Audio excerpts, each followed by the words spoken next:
O caso europeu é um caso peculiar. No caso europeu, foram lançados partidos de esquerda muito parecidos com o PSOL. Ou o PSOL é um partido parecido com eles, que eles vieram primeiro. O Syriza na Grécia, o Podemos, o Die Linke na Alemanha, né? o partido do Mélenchon na França, que são partidos que não são da esquerda revolucionária, mas não são também os partidos social-democratas. Para que servem esses partidos? Porque eles foram lançados por motivos diversos. O cidadão lá tinha uma ideia e tal, uma pequena burguesia que tem a sua própria perspectiva política. Mas qual é o papel concreto que esses partidos serviram na situação política europeia? Eles se transformaram, né, numa espécie de dique de contenção do esfacelamento dos partidos social-democratas.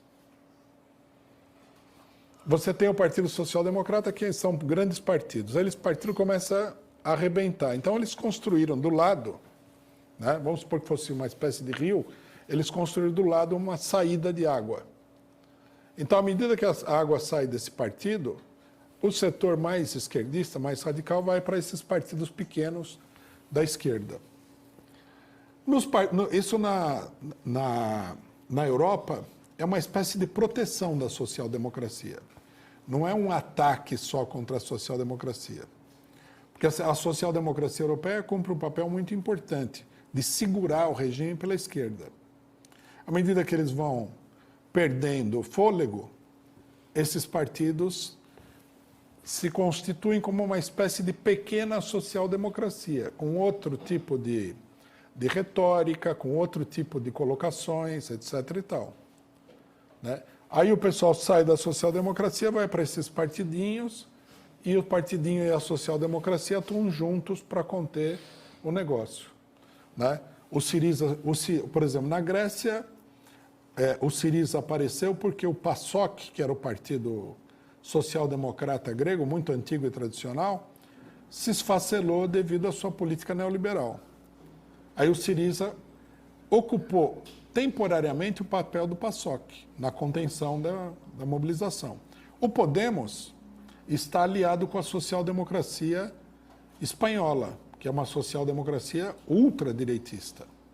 E assim por diante. Em todos os lugares, a gente vai vendo se repetir o mesmo panorama. Por outro lado, né, a burguesia impulsiona também os partidos de extrema-direita, que, num certo sentido, tem a mesma função em relação aos partidos tradicionais. Então, por exemplo, você tem aí, na Espanha, o Partido Popular. O Partido Popular sofreu um desgaste extraordinário por causa da semi-insurreição na Catalunha. Isso aí sacudiu toda a Espanha, desestabilizou completamente, né, o regime político espanhol. E aí o que a burguesia fez? A burguesia lançou o Vox, um partido de extrema-direita. Então os elementos descontentes com a política do Partido Popular, com a falta de firmeza, segundo eles pensam, né, do Partido Popular, passaram para o Vox. O Vox cumpre o mesmo papel em relação ao partido tradicional. Só que aí tem o seguinte, né?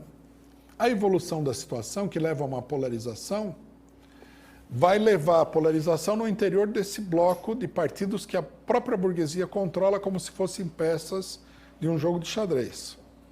Só que do lado direito, os partidos são muito fortes e agressivos. E do lado esquerdo, são partidos que são gelatinosos, né? E que se desgastam muito facilmente fazendo a política do imperialismo. Então, no desenvolvimento da situação, o que nós vamos ter é que a extrema-direita vai se impor sobre o regime político. Quer dizer, em última instância, a função desses partidos pequenos de esquerda na Europa, vejam bem, é fazer com que a extrema-direita acabe ganhando o poder. Eles são uma via de impulsionamento da vitória da extrema-direita. Por quê? Porque eles são um dique de contenção das massas que tendem a se afastar do Partido Social Democrata para uma evolução de características revolucionárias. A única oposição séria à extrema-direita seria um partido revolucionário da classe operária, não um partido esquerdista, pequeno-burguês, gelatinoso, identitário. Esse daí não resiste à violência e agressividade da extrema-direita. Bom,